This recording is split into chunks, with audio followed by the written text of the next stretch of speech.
All right, all right. Good evening, everybody. Good afternoon, wherever you are. We want to welcome you to Liberia Shall Rise. I'm your host, Mr. Augustine Sharif, and I'm here with my partner in crime, Mr. Emmanuel Sapalucia. How are you doing, Mr. Houston?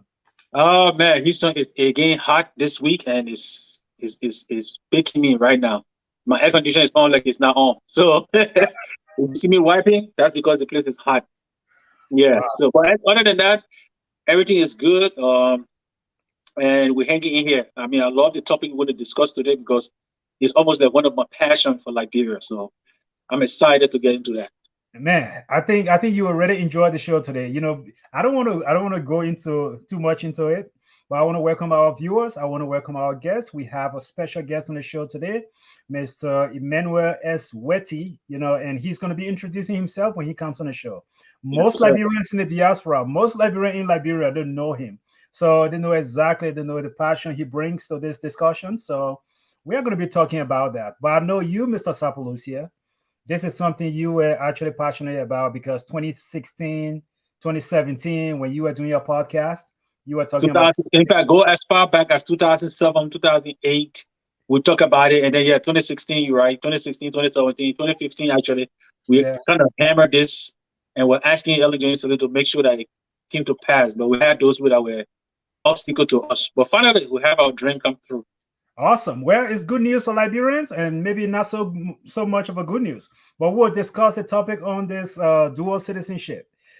We So, have a law in the country now. The dual citizenship law has been passed, and the president has signed it, and we are definitely going to discuss it. Someone who knows more about this is going to be coming to give us more detail on this particular thing. Let me not take too much time, man. Let me go ahead and just play our theme song, share the show, welcome other people to join us, and send us your comment, join the broadcast, and be part of the show. And we will definitely want to hear from you as the show continues.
All right, ladies and gentlemen, I want to welcome you back to the show. My name is Augustine Sharif. I'm here with Mr. Emmanuel Sapalucia. Mr. Sapalucia, how about you go ahead and take it over and let's start the show. Let's put the show on a roll, my friend. yes, sir. So Again, good evening, good morning, good afternoon, good day, wherever you find yourself, wherever you watch us from, whether it's on Facebook, YouTube, or any other social media that you are joining us from. We want to say thank you for taking time out of your busy schedule to join us for this wonderful day that God has created. This is our platform, Politics 101, as usual, on Liberia Shall Rise. On Liberia Shall Rise, we believe in the positive, presenting the positive image of our country and our dear, loving country, Liberia. That's the country that we are proud of. That's the country we are willing to share with other nationals. As we all know, we have embraced all culture. We have participated in all meaningful nation organizations, including the League of Nations, the United Nations, OAU, or now AU, ECOWAS, and so forth. Liberia has been the cornerstone for most of those institutions. Liberia in our country, the one that we call the land of liberty. Well, we all may not agree on the motto, but it is still the country that we represent. We are all proud of that flag. As you know, the politics in Liberia is constantly being transformed. Yes, some of the actors are still the same, but the institutions are just again revolving. Today, we're talking about dual citizenship in our country. All political parties have their differences in there, and within those political parties, those people that are part of that have different views on dual citizenship. And it's a beautiful topic for us to discuss. As we know, Liberian politics is critical to everything that we do. I'm sorry to tell our brothers and sisters that say they don't like politics, but let me tell you this. Politics decide what you do, what you eat, where you sleep, and how you live. It doesn't matter what part of the world you live in. So Liberian politics, we need to educate ourselves on politics in Liberia. Of course, civics is taught, is one of the top subjects that is taught in Liberian education. However, we are not exercising those rights. Our civil rights are very important. So on this platform, we invite politicians who are our elected officials who have taken the oath or are trying to take those oaths to serve those people, to share their views, to tell us why they should be elected. Why have they been elected? What have they done? What have they accomplished? Is it for the country or is it for their pockets? So those are issues that we'd like to discuss on Politics 101. Why it is true we may not agree, we sometimes agree to disagree. Ladies and gentlemen, we want to say thank you for joining us today on Politics 101. And it's an interesting topic for today as we are joined by Mr. Eminent E.S. Wettee. Mr. Wettee is the chairman of the All Liberian Conference on Dual Citizenship. Mr. Wettee, he's not an unknown man in the society, in the community, in the diaspora, or in Liberia. He has been one of the pioneers on the topic dual citizenship in Liberia. So, Mr. Wettee, without further delay, please tell us more about yourself. For those that don't know you, please tell us who is Mr. Eminent E.S. Wettee. Well, Eminent Wettee is the chairman of the All Liberian Conference on Dual Citizenship. What actually happened is that in 2005, President Arthur Watson of Utah began to discuss the issue of dual citizenship, but Utah was not kind of focused on dual citizenship because we have a lot of immigration matter there. So at the same time, the late Marston, Senator Marston, along with Bandy Warner, Reverend John Lloyd, they all kind of got themselves together to advocate for dual citizenship. They traveled to Liberia, I think 2007, and they were not welcome. They were very surprised how their friends, their colleagues received them, and when they came back, they were too discouraged. So at the time, I was president of the union, and when Senator Master came back, he said, "Look, you guys in Utah should take the thing over." But like I mentioned, 2006 to 2008, we had 10,000 Liberians that were to be deported. It was a transitional period between TPS and DED. The American government said that, look, you guys have elections, so there's absolutely no reason why to keep you on TPS, so you guys have to go home. So my administration at the time was focused in preventing those 10,000 Liberians to be deported, which we did. So we were not concerned with with dual citizenship, because you gotta take care of your home first before you go out there. Yeah, That's right. So after I left the presidency in 2008, a lot of Liberian organizations, the guys in Europe or John Lord, everybody were doing their own thing, going all over the globe, traveling to advocate for dual citizenship. So in 2012, we met in Washington, D.C. UDA, under the sponsorship of UDA, and the ambassador at the time, Ambassador Sawante, was there. All the diaspora group and all the group of interest on dual citizenship met in D.C. In fact, including your chapter, Koloswa. Koloswa was there at that meeting. Your president, Willie Kamara, was a founding member of this group. So we met in D.C., and at the end of the convention, the All Liberian Conference on Dual Citizenship was created, and the primary focus on that committee was to advocate for dual citizenship. So since 2012, I was also elected as chairman of that group. So since 2012, we've been advocating, dual citizenship. That's all we did. We had meeting almost every Sunday, 2 o'clock or 3 o'clock, and that's what we did. In addition, I'm the 23rd president of the Union of Liberian Citizens in America. I was president of ULA. I was president in my local chapter. Just last week, my local chapter honored me. LIC honored me in the Lifetime Award. And, I'm a graduate from Bassett Teenage Emperor Washington Institute. And, I mean, you know more about me as we keep talking because of time. So that's where, I want to stop for now.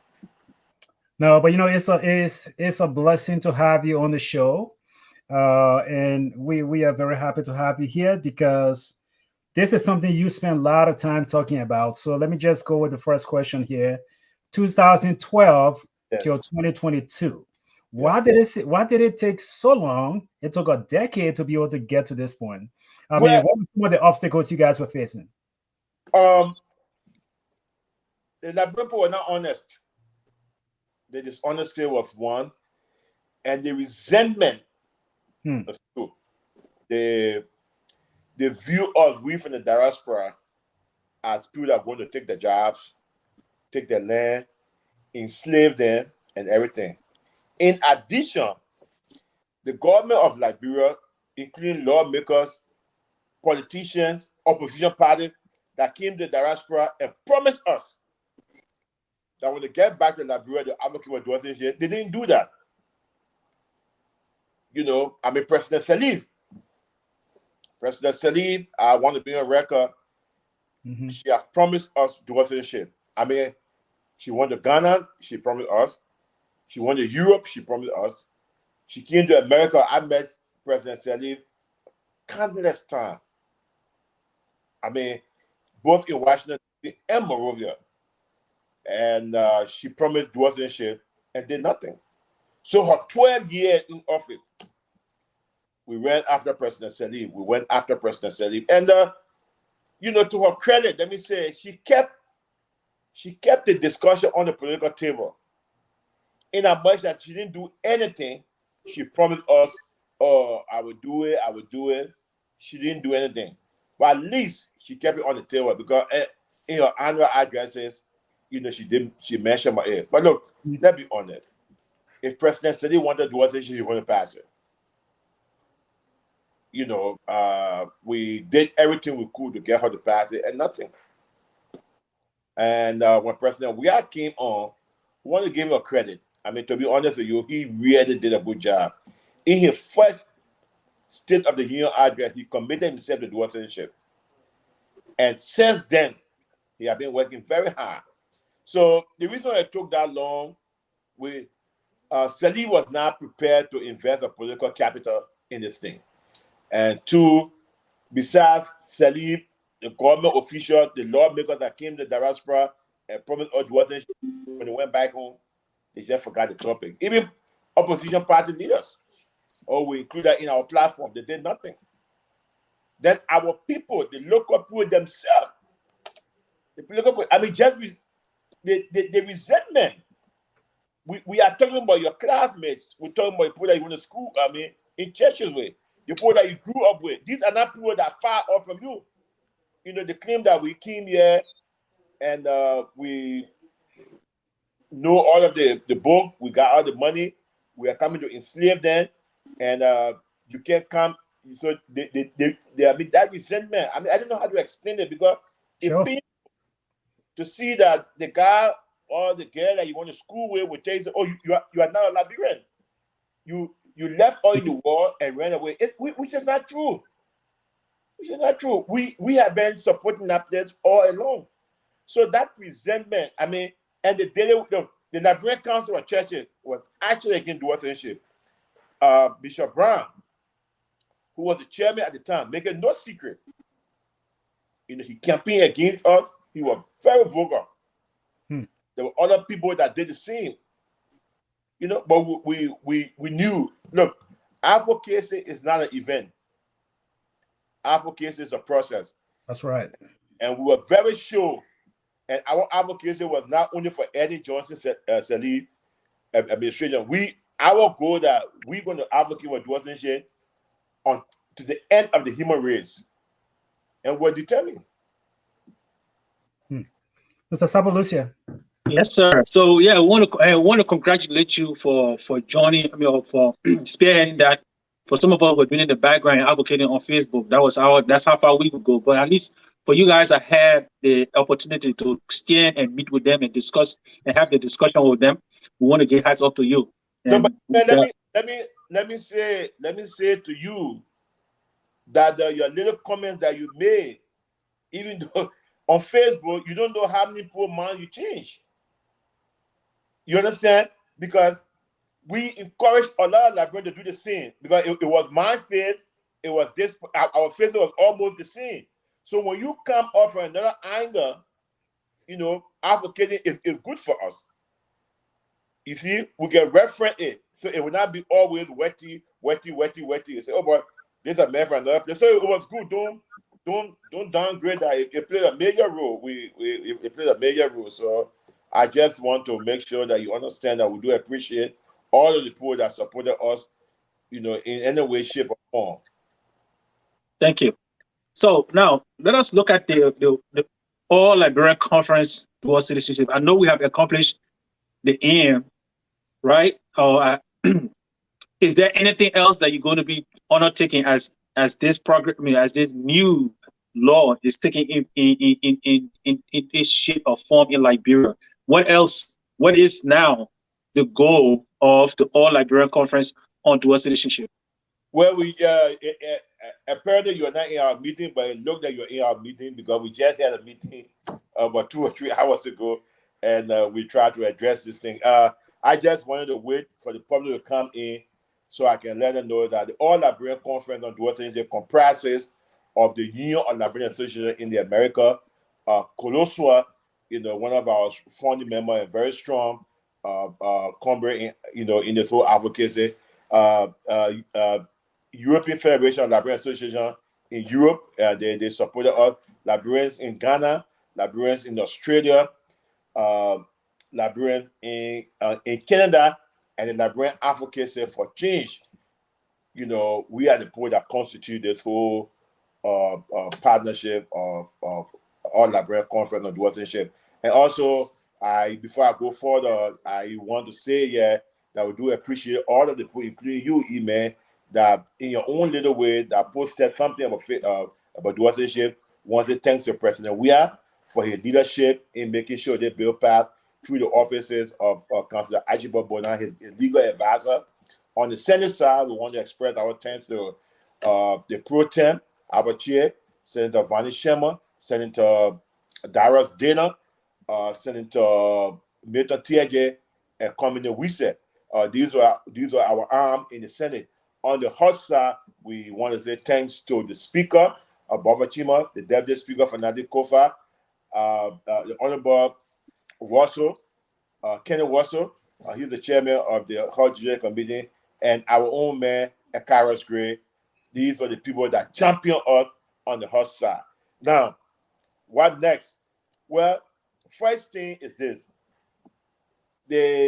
The victory that we achieved on dual citizenship is legislative victory. It's not constitutional victory. So we only repeal, we only advocated, when we met in DC, we have 4 panels to advocate for dual citizenship. Asked the president for executive order, we met President Cindy, she said she's not going to do that. Challenged the constitutionality of the law, which we did with Jallo. You remember we challenged the law through court, and on December 19, 2000, December 23rd, 2019, the Supreme Court ruled in our favor.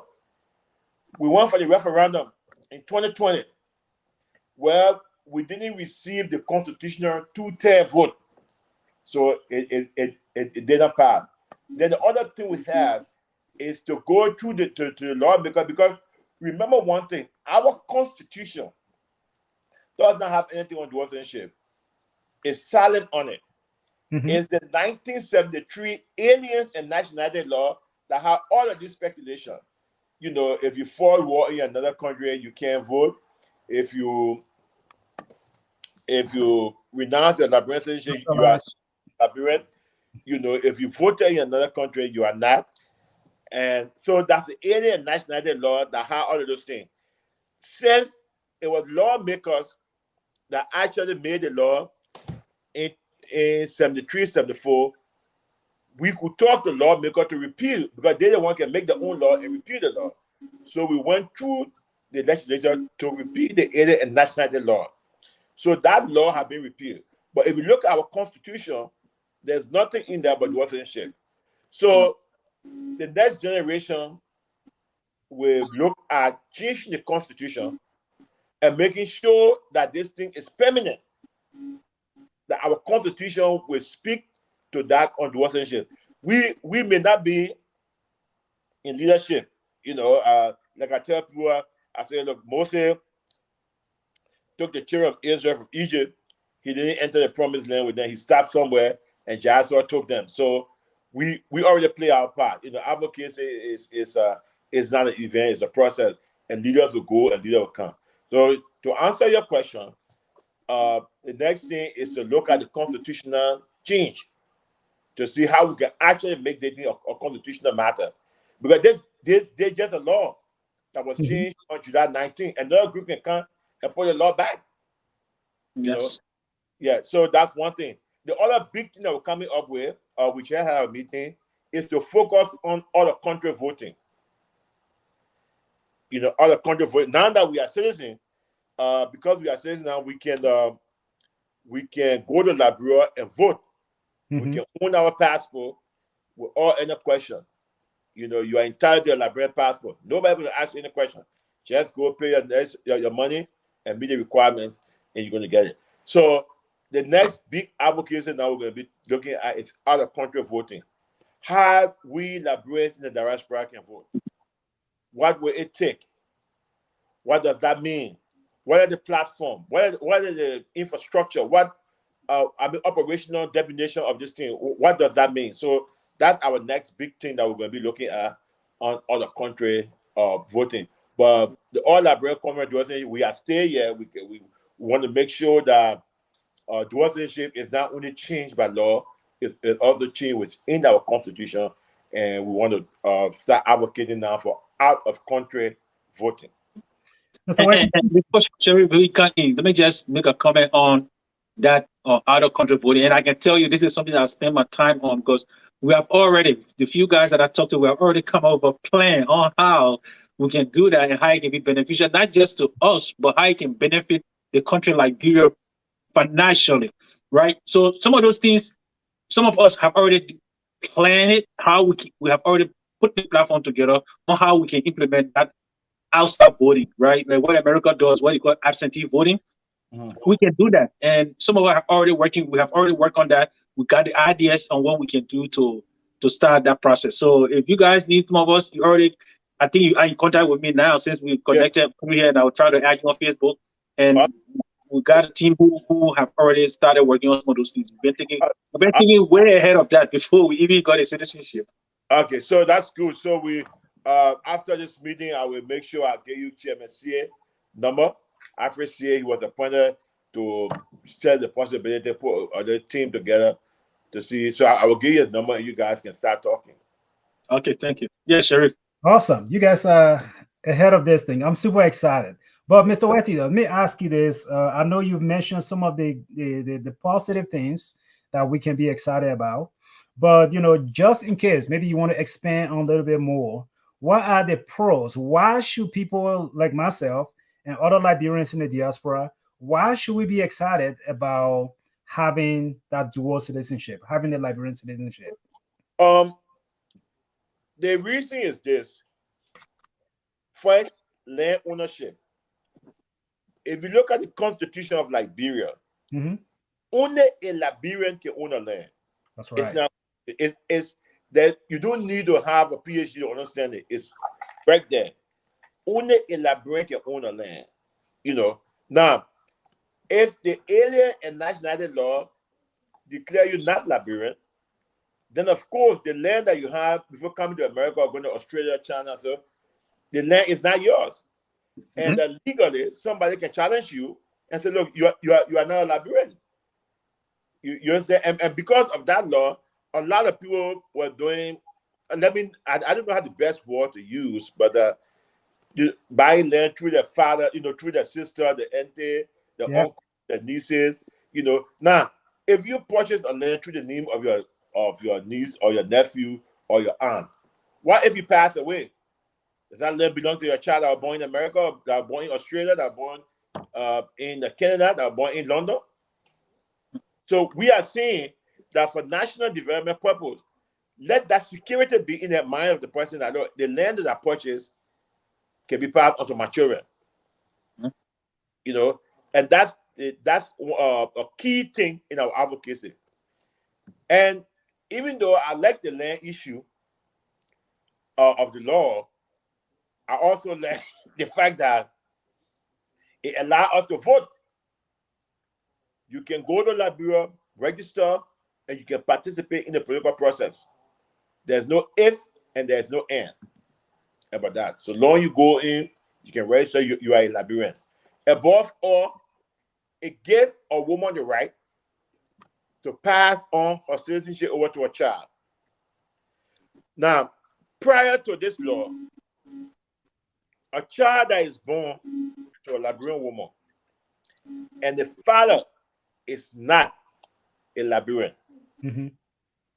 that child is not a Liberian because a Liberian woman cannot make her child be what? Citizen. And this law says that anybody that is born of a Liberian parent, whether one, whether two, it doesn't matter. You are a Liberian.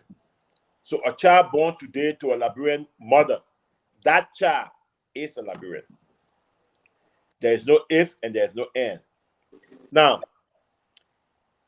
there is a little problem that we're going to be having, which the next generation of leaders will look at. Our Constitution, if you can bring the Constitution up, is in the article, is chapter 5, article 28. So if you have a copy of that, you can bring it. It says that if somebody obtain a citizenship by virtue of one of the parents, look,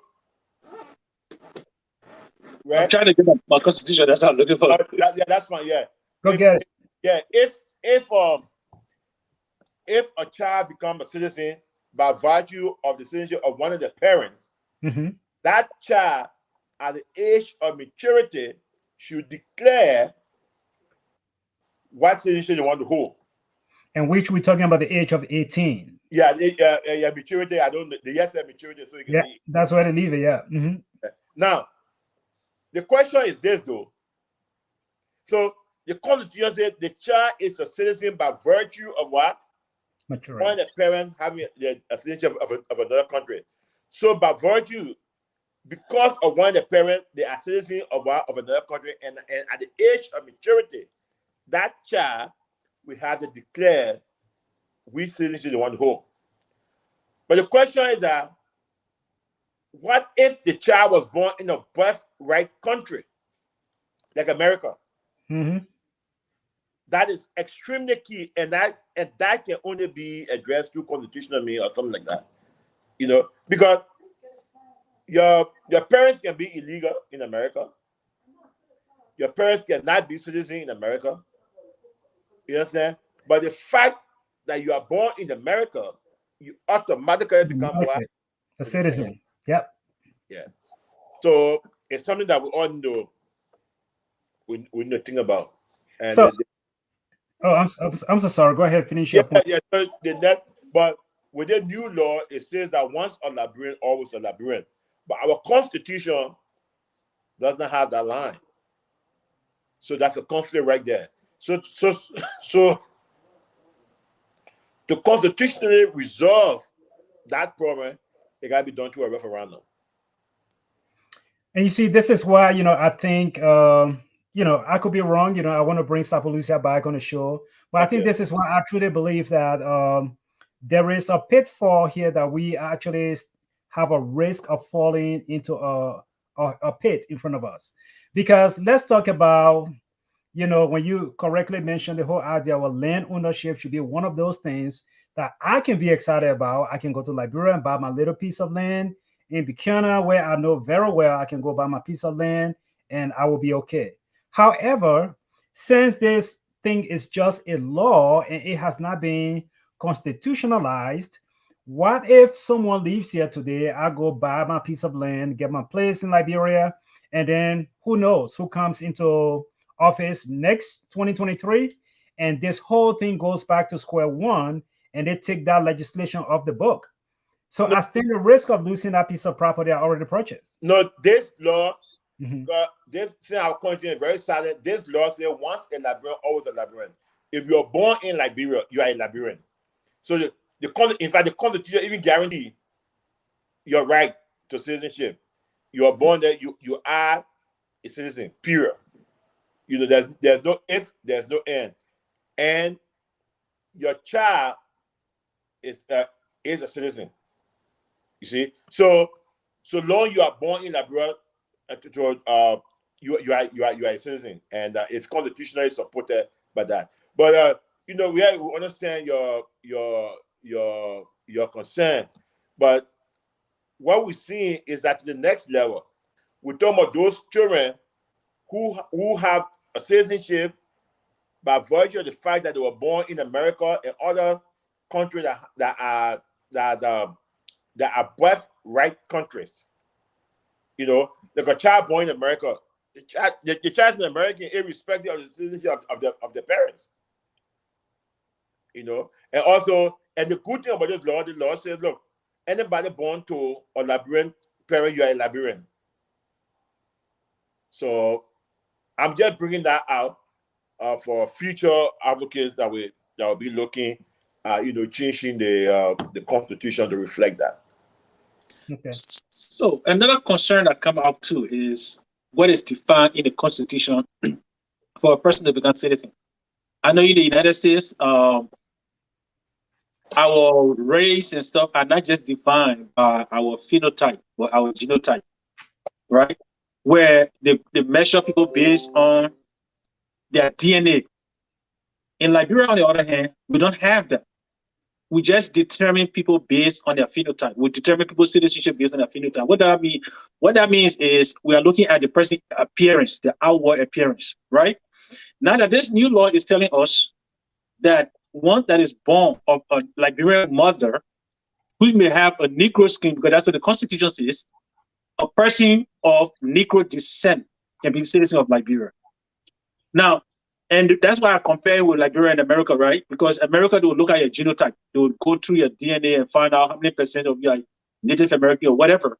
And that qualifies you to be whatever status or whatever citizenship you want to identify you as. However, in Liberia, we only base our citizenship based on our pigment, right? Because if you're not black, then you're not considered a Negro, right? Now, so with a mother, and that's one of the problems that we have had in Liberia. I know if you look at the Unity Party, we had this similar discussion when they elected certain people as their chairman, and there was this controversy people thought it was. So how does that translate when it comes to some of those people who be born onto let's say, for example, a Lebanese father and a Liberian mother, because the Constitution said Negro, but a Lebanese man is not a Negro. But their child now, even because they now identify as Negro when they are born of a mother, what if somebody challenged that in court? What will we, as advocates of dual citizenship or citizenship for that matter, how can we address this? First thing is that our current law now, as we speak, the new law, it says that anybody that is born of a Liberian parent, that child is a Liberian.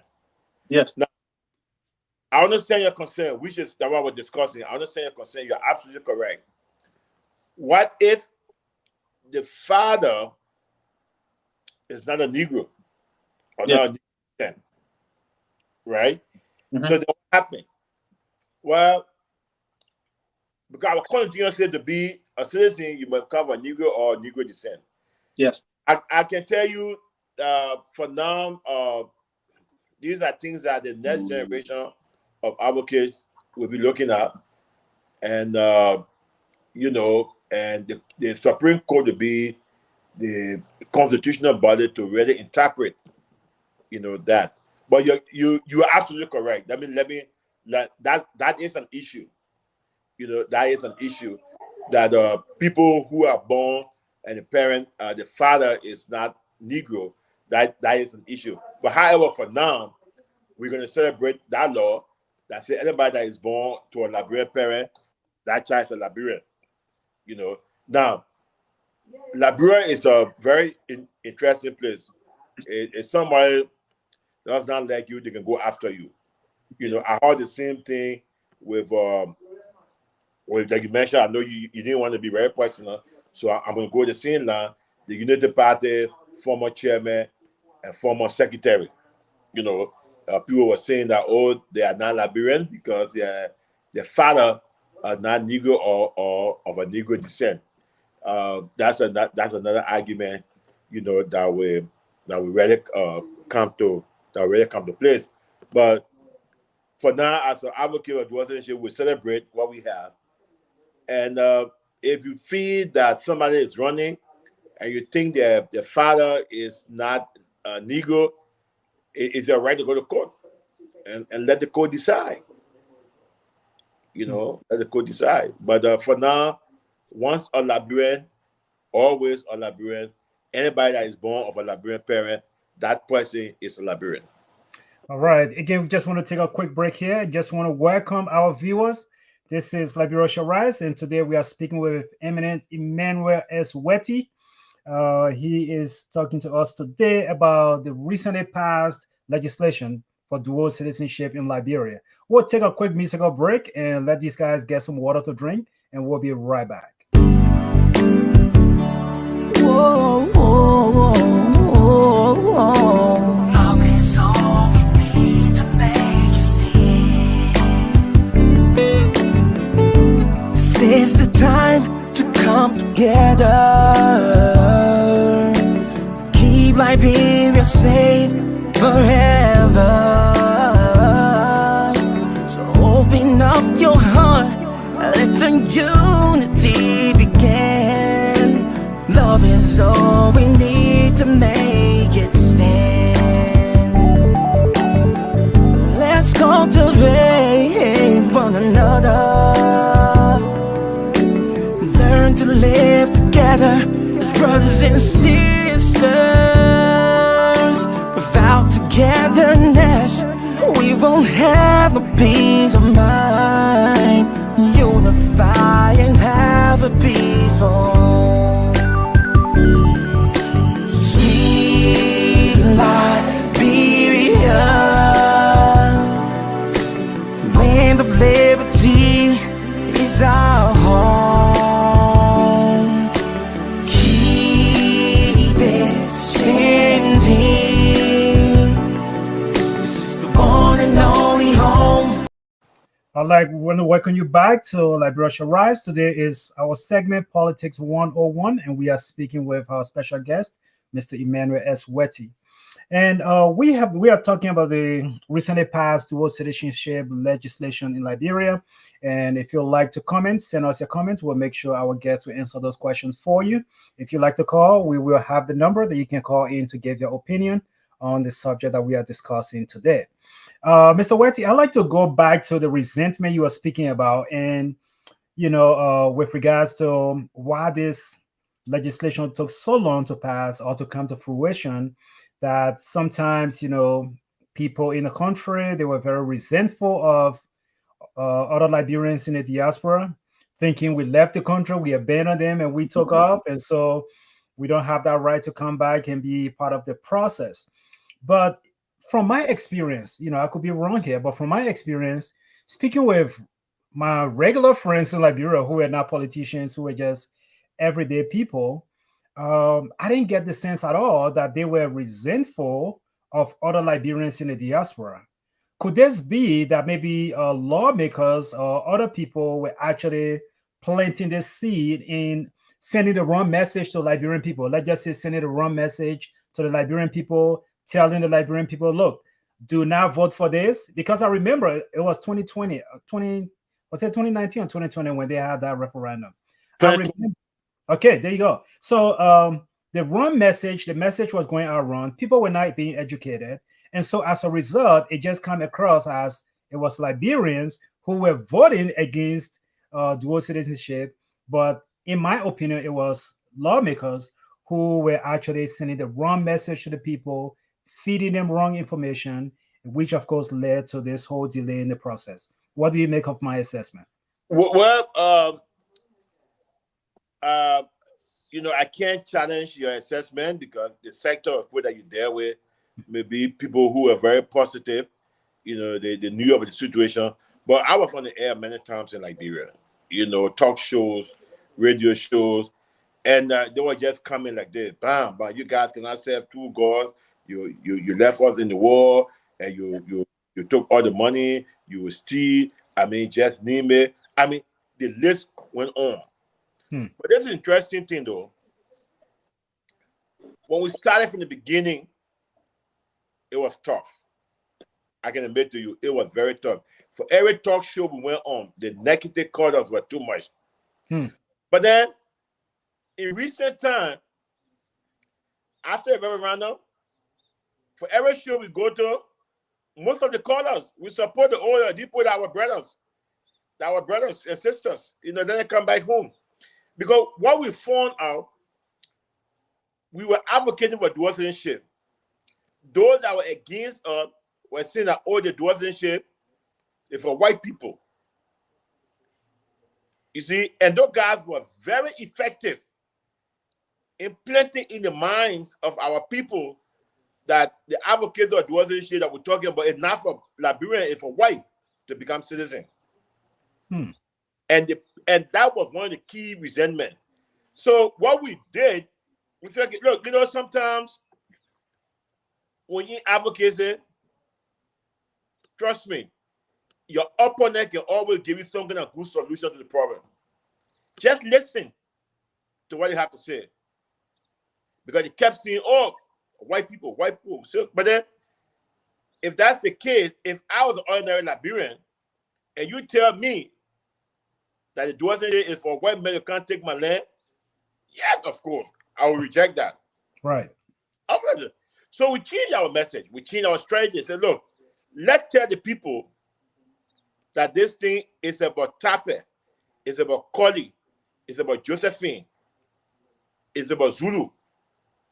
People that were actually born in Liberia and went to America, Australia, and got citizenship. So these are the people we're talking about. Once a Liberian, always a Liberian. We are talking about your brothers and sisters that were born here. We're talking about your aunts. We're talking about your nieces, your nephews. These are the people we're talking about. Then we say, look, you guys always claim that we left the place during the war. But this law doesn't limit itself to those that went during the war. This law affects even you that tomorrow that win the DV. And that's so a lot. You say, oh, really? Because when you speak of DV, you are talking directly to them. And Exactly. they realize that, oh, so if I happen to win the DV and I go to America and become citizen, my land that I purchased is not for me. We say yes, because that's the law. The law does not see you as those that went before the war or after the war. And that helps a lot. Then the leadership of President Weah. The leadership of President Weah, I mean, he stuck to it. He stood up. And like the names I mentioned in the House and in the Senate, we begin to have friends in the House. Like I mean, on the Senate side, I mentioned to you the pro tem, Abache, Councilor Senator Van Sherman. You have Darius Dillon, you have Beto Tiaye, you have Komine Wise, and all of these people. On the House side, you had the Speaker who was there, Bobby Chima. You had the Deputy Speaker for Nadikova. You have our own Karis Gray, and you have Kenny Wassel. These people put the foot down. I mean, it was a 4-4 campaign, and with President Weah backing under the leader, I mean, using the offices of the legal counsel Achiba Bona, we were all up front. And above all, Liberia in the diaspora begin to realize that this law really benefited them. They begin to pump their own money. People begin to call their family back home. Look, this thing here is good. Support it. Liberians, ordinary Liberians begin to think on their own talk show. They begin to write. Calling the family back home, calling the churches. I mean, just like that, it was a full-fledged campaign. It was a complete teamwork. So people begin to think and say, oh, this law is not for white people. This law is actually for Collie who was born in Lofa or who was born in Bonkanda and went to America or London that became a citizen. And that helps a lot to have the people to know that it was not a white man law. This law was for ordinary Liberians and their children and their children's children. Okay. Mr. Wettee, I think you guys, Sabalisi, I'm so sorry. Let me just ask one more question here.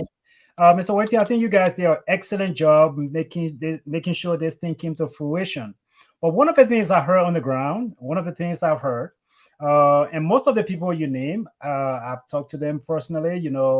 Some of them I'm friends with, and we are not like buddies, but we can have phone conversations.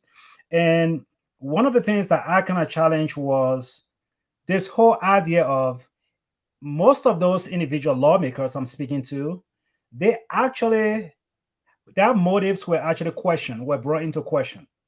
Whether it was President Weah, whether it was Mr. Gray, whether it was Mr.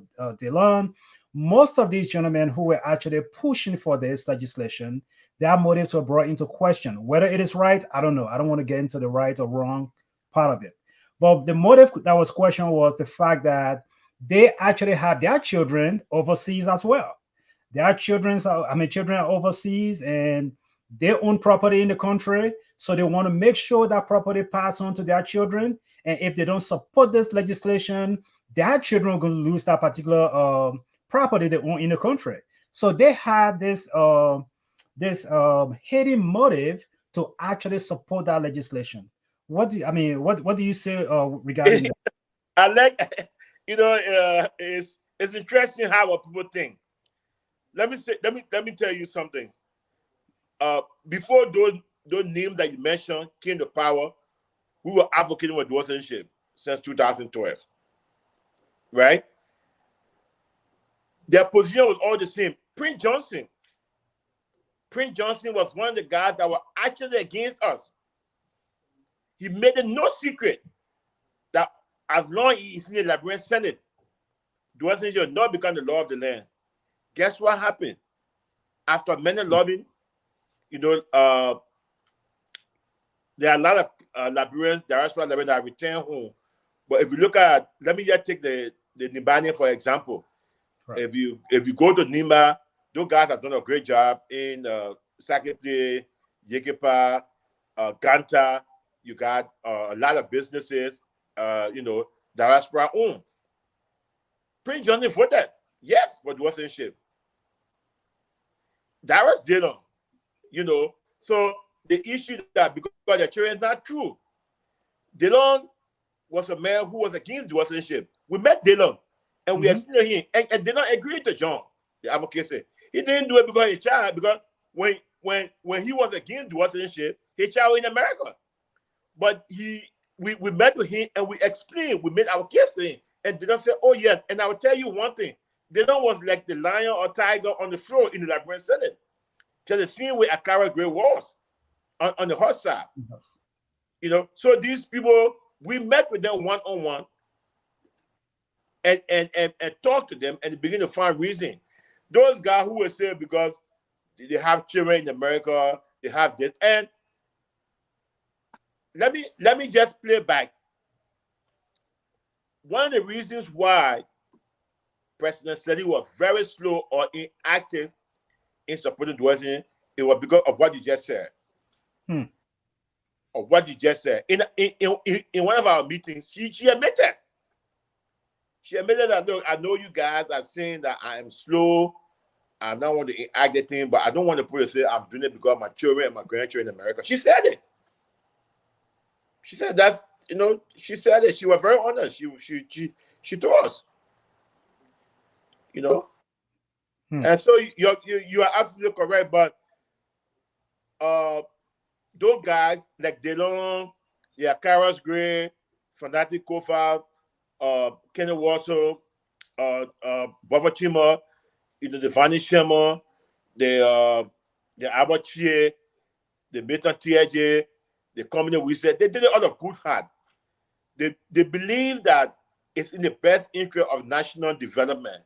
They believe that it will help develop the country in the future. And they also believe that once a Liberian, always a Liberian. And there's no reason why we should discriminate against our own people. So they believe that. So it was just their own conscience. You know, so it's, I know people have to say all kinds of things, but that's what they believe. Because we met with them and we talked to them and they believe in that. So it got nothing to do with their children benefiting, no. Because once upon a time, they were against it. And we all came together. And today, they are the champion of the champs on dual citizenship. Thank you so much for that clarification. Mr. Sapalucia, go ahead. Yeah, so, I mean, you know, that question was good because what Mr. Wettee said, myself, depending on who you spoke to, you're not, maybe because you're not advocating, so you didn't know who was against or who was for. But the anti dual citizenship was all the way down water side. It was not just the guys in politics, because I spoke to people who were just the regular guy, why he was against it. And one of the main reasons, in my view, and that, in fact, not in my view, but what we came across was the message. So it was a little bit of both, right? Where people who were communicating dual citizenship to them were giving them misinformation. And that's the person they trusted for that information. So when that person showed them that information, they grabbed it and just ran with it, right? And you had, you know, some of our colleagues on the other side who, like, he mentioned, some of them and I would bitterly argue, and they said, no, they don't want dual citizenship, right? But anyway, speaking of that, some of them had genuine reason why they had that belief. For example, if we look at it, and this is a question coming to our guest, if you look at the Ellen Johnson Selu government, there were, I think about, and I could be wrong on the number, but pretty close to 500 people that were taken, according to them, from the diaspora that went to Liberia to work. And some of them were citizens of Liberia, right? And what they did there, according to what the news gave us, the new outlets presented to us that we consume, that most of the guys went there and stole money. That's what the newspaper said. That's what the people themselves said. That's what the president herself agreed to, that corruption was high and she was fighting. She didn't know how to fight corruption and she accepted the responsibility. But most of the common men who saw that they were suffering due to this corruption, and they saw that people came from America, according to in their perception, they stole money and they ran to America and there was no accountability according to them. Now, we are celebrating dual citizenship. We are celebrating the victory, in my view. Is there a policy that we that are advocating can present to the Liberian people to give the little man in the water side, the guy in Butuo or Kample, who have been given the misinformation and believe that I'm coming to Baila to take his land or his job, and when I'm given this job, I'm going to steal money and run back to America, and nobody's going to chase me because I'm an American citizen and Liberian citizen? What policy, if we, and when I mean we from the diaspora, what assurance can we give these people that we're not going to do the same? like what they saw during the elections of the government as we celebrate this dual citizenship? Very good question. This has been one of the struggling issue in our whole advocacy. You know, those when any generation took over, you know, the mindset that those with the best knowledge were outside the country, they brought it in. Some of the guys are making $15,000 a month, $25,000 a month. That's a fact. And at the end of the day, some of them were corrupt. So the ordinary Liberian down one side said, but wait a minute, I thought you pay this man all of this money to come and change my life.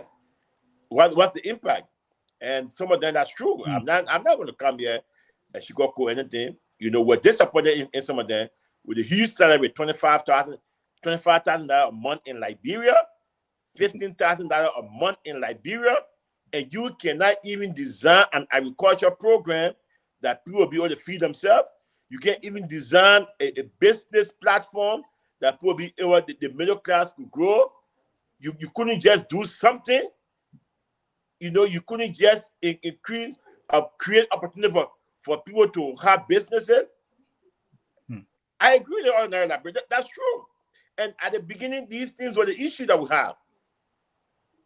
You know, that all you guys coming from America, me, all the big salary, as soon as they take it off, you'll run away. That's correct. If I were in Liberia, I would think the same way. But then, as we move the needle, we also found out that even the local Liberians were also equally corrupt. You know, so then the question now is that, do we link corruption to citizenship? No. Corruption is character. It doesn't matter whether you have dual nationality or you don't. Look at the issue at the airport. You know, the lady that took the money at the airport, Eddie Cochran. Eddie Cochran was involved, and Eddie Cochran used American citizenship, and she left. That was a big issue for Eddie, because, you know, the advocate for dual citizenship on that one was very tough. But then, if you look at the same thing, there were people that were involved in the Eddie Cochran scandal. They are local Liberians, and they were walking the streets. Nobody at the end of the day, when Eddie Cochran is off, because she took the plane and came to America. But the Musa Bedete, the other people that were there, nobody bothered them. So in that direction, we begin to say, look, corruption got nothing to do with citizenship. Corruption got nothing to do with what? Your own personal character. So that's one. Legally, the U.S. Supreme Court, there's a case, I don't remember it off here, but you can research it. There's a case of a guy that had dual nationality. He committed a crime in his country. The U.S. Supreme Court said, the case, I don't remember the name, but anybody on the show, you can Google that. The U.S. Supreme Court said, look, if you have dual nationality and you committed a crime in two countries, you are responsible under the law of the two countries to bear the consequence of the result of your crime that you committed. So the U.S. Supreme Court already made that decision.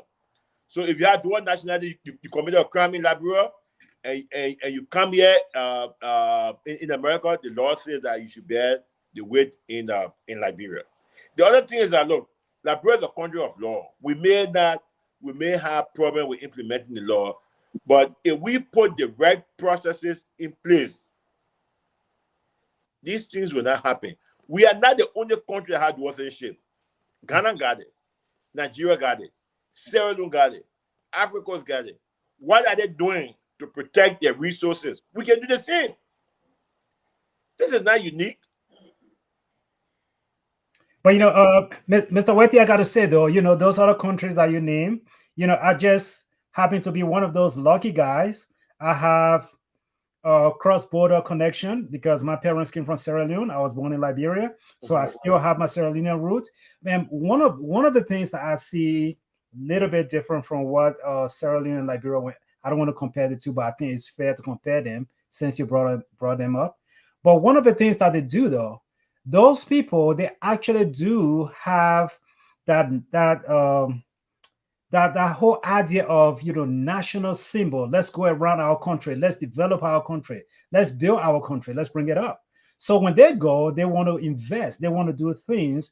And I know there are a lot of Liberians from the diaspora who have invested in Liberia. Wonderful, wonderful investment. But most Liberians that go to Liberia from here, they look at Liberia to be like this farm. They will tell you, I'm going on a farm. They go to the farm, they pick what they want to harvest, and then they come back. And so to even say that local Liberians are also being corrupt, I just gotta differ a little bit and say, look, to whom much is given, much is expected.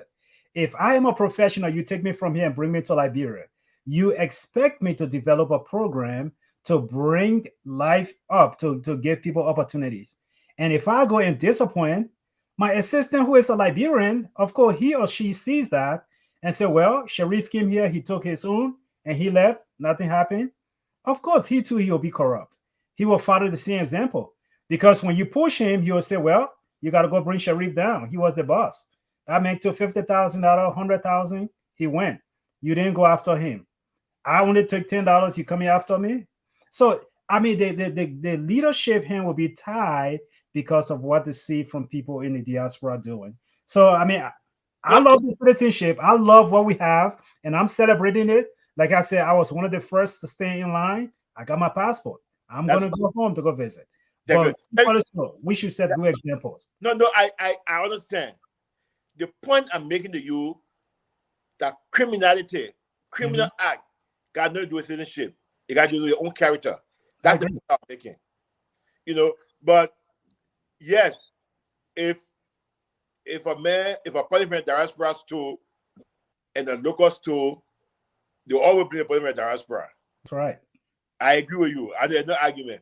But we should also tell our people that stealing got nothing to do with citizenship.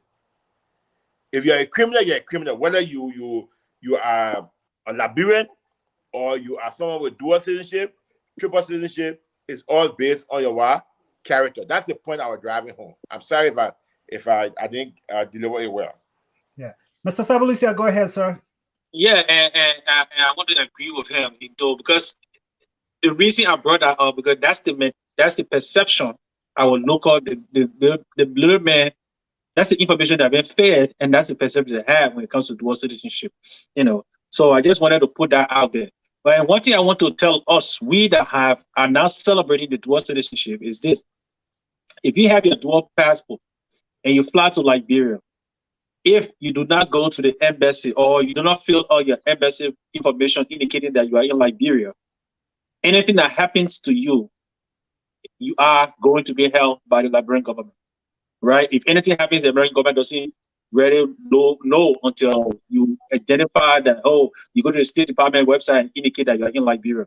That's how they will find you when any demonstration, whatever happens, right? That's just information for every one of us to think about, But actually, I mean, that's true, E-Man. That's absolutely true. Many people be asking the question, well, we have dual citizenship, so what passport should I use when I'm traveling? I want to say, I want to join E-Man. We all think the same way. All we did at Advocate for Dual Citizenship is to give you the opportunity to have two passports.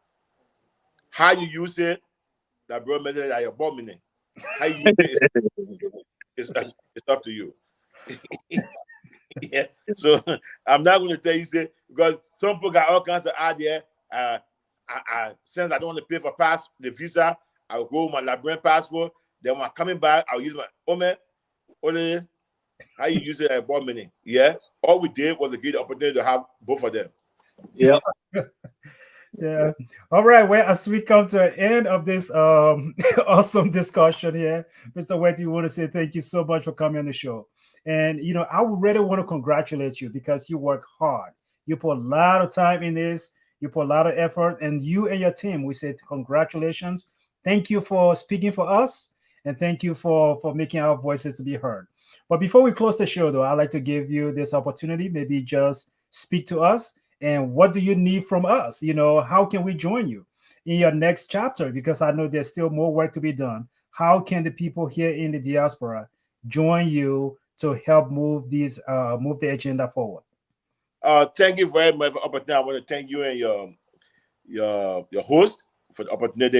This is a very good platform, and your chapter, Koloswa, is a founding member of this thing, and you can help us in that direction by helping Koloswa to be more involved and to be more active. So this is a teamwork. It's not a one-person thing. We want to say thank you to all of the friends that silently supported us, that opposed us. Thank you. Your email was just mentioned that he used to do a little thing on Facebook. You also thank you because you have your own people that believe in you. Thank you to everybody that made that they chat something. Again, I want to say thank the president. We have a legal counselor, Councilor Ajiba Bona. On the Senate side, I want to go to the pro-tent chair and our chair, Senator Vani Shema. You got Darius Dillon, you got Milton Tiaje, and you have Commander Wise. And on the hot side, we want to talk about the speaker, Bobby Chima, the deputy speaker for Nadi Kofa, Akaras Gray, and Kenny Watson. These people all help, and they're partners. Our partners. You have Yula that play an extremely good role. You have Koloswa that play another good role. You have the Liberian Advocacy for Change that play a major role. You have the Liberians in Europe, the Federation of Liberian in Europe, they play another good role. You have the Ghanaian, always that team will always at the capital. You have Liberians in Australia, and you have Liberians in Canada, and you have the ordinary Liberians that actually believe in dual citizenship. Want to say thank you to everybody. The next thing we'll be doing is the advocacy for other country voting, and just check with your chapter and check our announcement pages. We'll be asking for your help and support, and let us work together. And with God above, everything that we did is God blessing. He gave us the direction. He gave us the strength, the traveling mercy to make sure we travel and come back to our family and friends. All the glory goes to him. He was the one that guided us. He was the one that took us through, and his name be praised in everything we do. He's the first and he's the last. He's everything. Thank you all for this platform, and I'm be happy to come back anytime. I really, really enjoyed the show, and it's all good. Remember, once a Liberian, always a Liberian. we enjoy having you, man. You. That was great. It's your first time here. It's not going to be the last. Can I expect a vote in 23? Yes. If you go there, you can register and you go and vote. Let's do it. Yeah. Let's do it. So you must send me the link so I can have it posted on my page. Awesome. You got it. Thank you so much. It was good to have you. God bless you and your family. And we look forward to having you another time. All right. Thanks. Thank you. All right.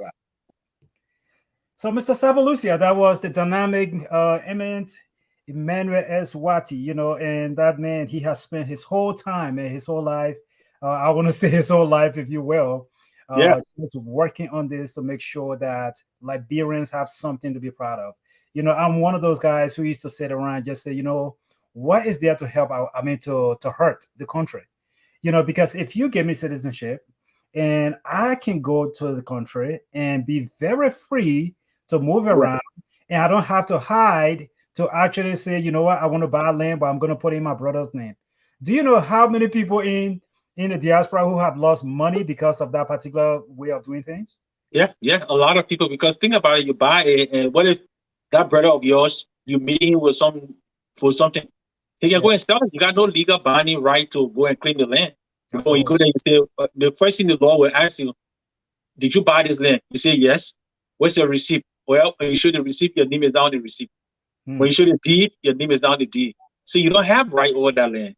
Absolutely. Right? Absolutely. Another thing is, you and that brother could be friendly. You guys could have every love relationship between you guys, but his children may not have the same relationship with your children.